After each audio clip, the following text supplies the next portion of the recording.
like I said when we took off, you are able to kiss our camels. It's a whole lot of fun. They're very, very sweet animals. So you like to kiss a camel today. You're going to take a piece of feed, place it between your lips, get close to their face. They're going to take it right.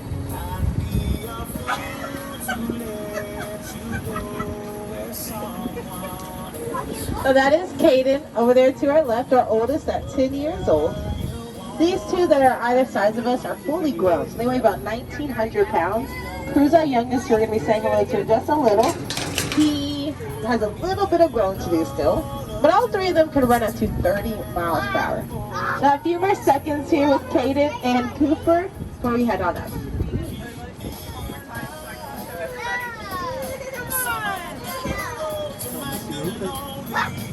It gives us about 45 minutes to an hour.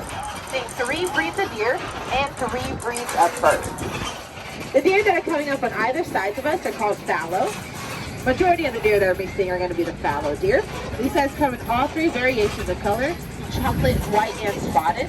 And the color of the coat is not genetic, so any color fallow deer can have any color baby. And these guys are native to the Mediterranean. The easiest way to distinguish the male fallow deer apart from the other male deer is that the antlers do tend to be a bit more flat.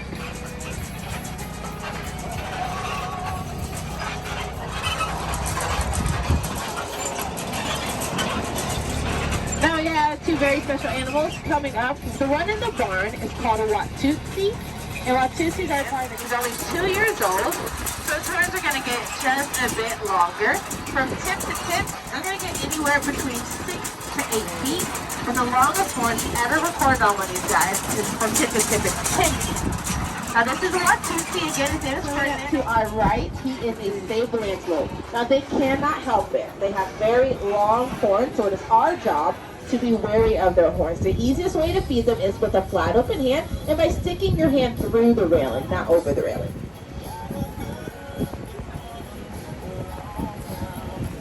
Now Ferdinand and Rodney are both native to Africa, but the sables were hunted down. And then Ferdinand, the Watusi over here to our left, these guys are mostly used for ceremonial reasons in Africa. They are known for their high quality meat, but they're not butchered, and they're also not work animals. And his horns are hollow, that's how he's able to keep his head up. They're just filled with this honeycomb structure of blood vessels that helps disperse heat around.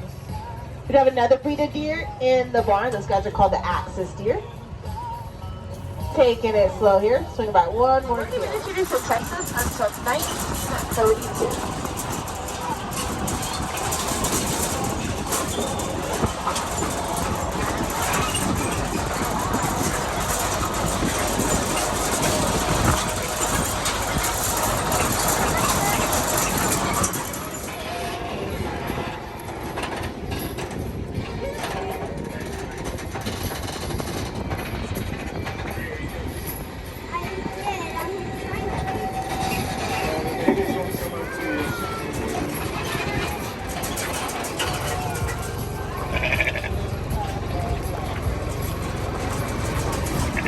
Alright, here we go. Coming up on our right is going to be the largest pond I've seen throughout the got the safari today. It's like baby ducks, I'm not quite sure. But we have a lot of traditional ducks here, and then we also have some turtles in the pond and a whole bunch of fish. We have bass, perch, and crappie. When you do stay at those other cabins, you are more than welcome to fish in our pond, and I don't know how they got here, but we also have one white crane and one blue crane that likes to fly around. The white crane's going to be on that smaller island in the fenced-in area.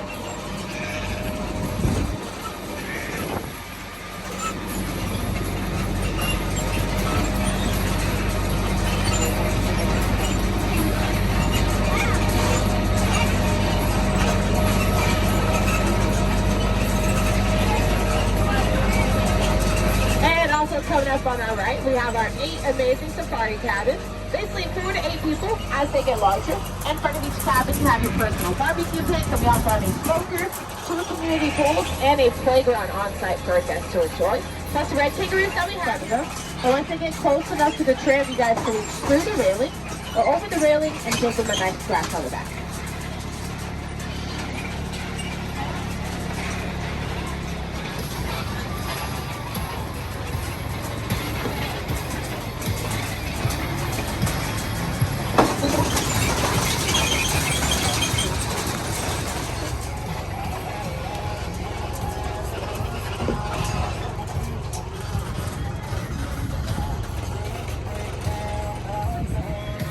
our zebra are called the Grant zebra, so this makes them the shortest and stockiest of all zebra breeds.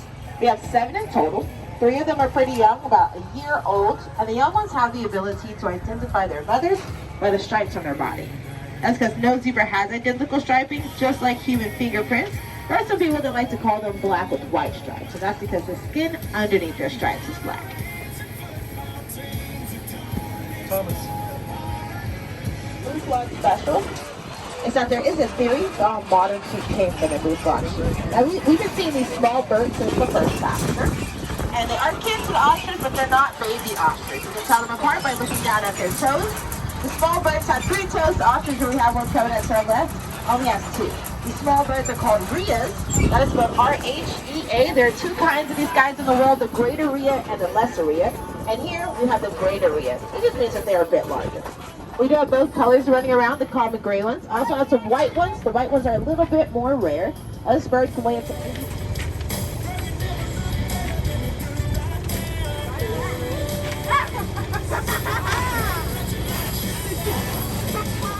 Touches antlers. Of course, we don't want to grip or pull on them.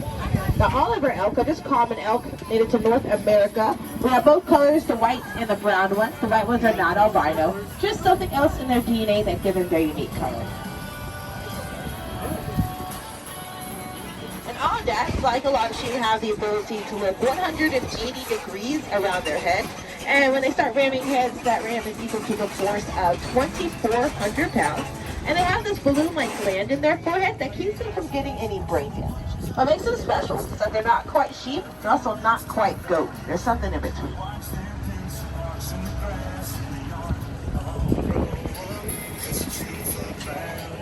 He does tend to be a smidge rougher than the others, since he is the oldest and he is our male. So if you do choose to beat him, just make sure you have a firm grip on that bucket.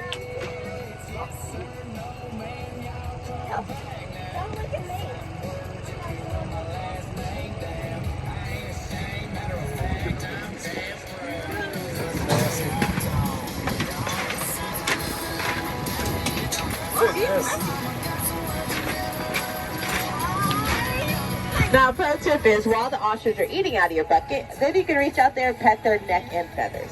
Now, they are swallowing their food whole. They don't have any teeth, so to help grind it.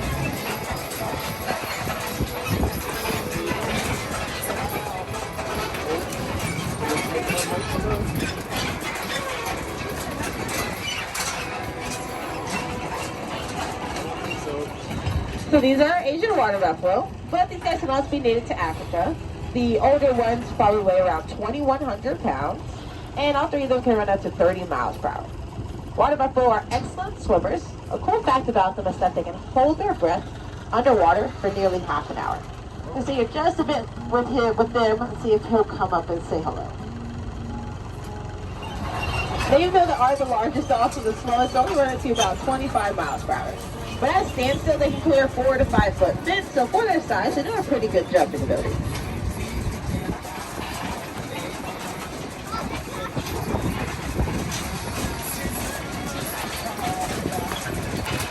And we can feed them with a flat open hand.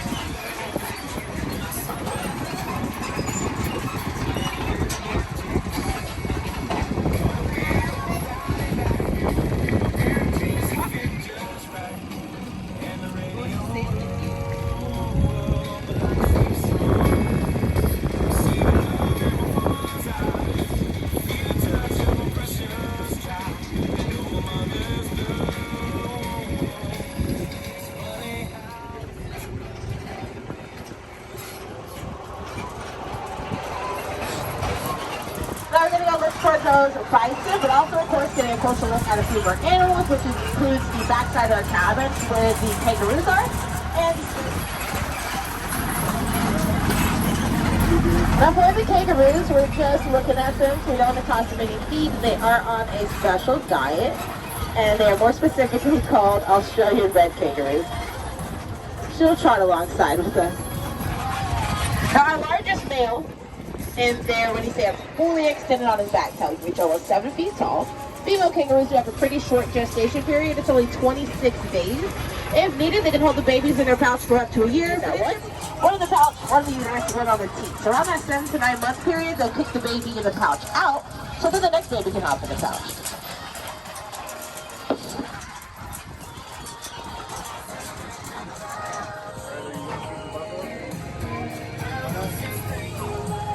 So we'll say hello to these two bison first and head over to the rest. But these guys do weigh more than water buffalo, so they can weigh up to 2,300 pounds. Despite their size, they are quicker on their feet. They can run up to 33 miles per hour.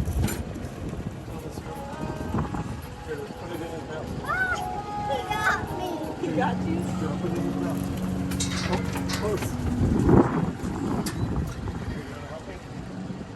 Female and our male bison.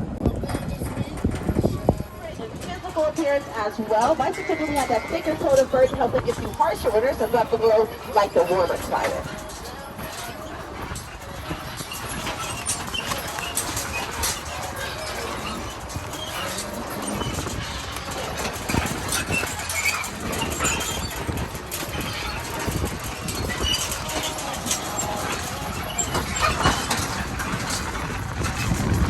And then covered up on either side of us, we also have the skin frost antelope. They don't prefer to eat out of people's hands. You guys can toss some food on the ground for them if you like. They're known for their very long horns, and then they're also known for the distinctive black markings on their face. They're native to Africa, and these guys are really good at regulating their body temperature. So they're one of the few animals we don't have to worry about during winter.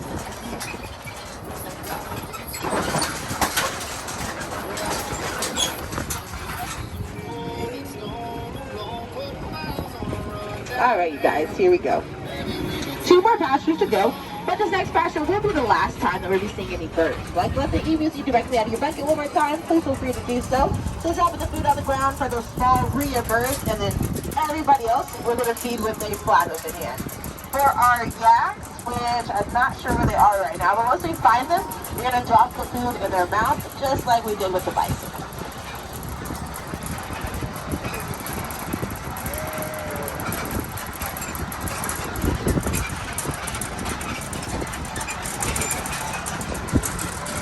These guys have the ability to shoot free spits up to 10 feet, so please watch out for that.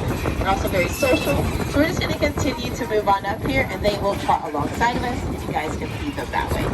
It makes them feel more comfortable. If you do get the chance to pet them around their neck area, they are really, really soft. The horns go in, and these guys are native to Africa, more specifically the Sahara Desert, and they are on the critically endangered species list, with there being less than 100 of them left in the wild.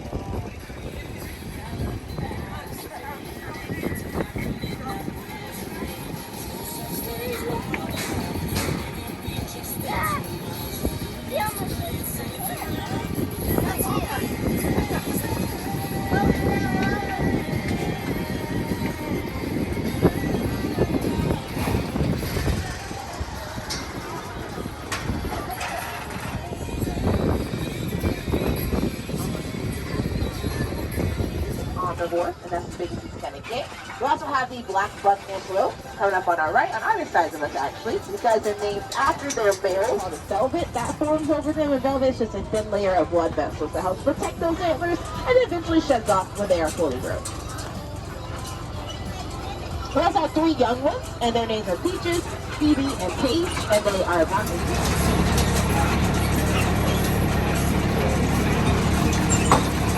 coming up on our left side, they're called the scimitar oryx, native to Africa, where the Egyptians used to bind their horns together. Many of them appear to only have one horn, that's where the legend of the unicorn came from. Now in 2000, these guys were declared extinct in the wild, but in 2016, they were reintroduced back into the wild. And then of course we have our Scottish Highlanders over here to our right, dropping the food right in their mouth.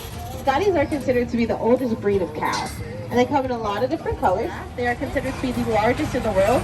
His name is Matrix. We call him May May, and May May is 4.5 years old. They look to be about 30, standing at 16 feet tall right now. In the next year or two, will be anywhere between 18 to 21 feet tall, and weigh nearly 4,000 pounds. And then we have the beautiful Brahma gazelle to our right. They are the largest in the world. Nicknamed the ballerina.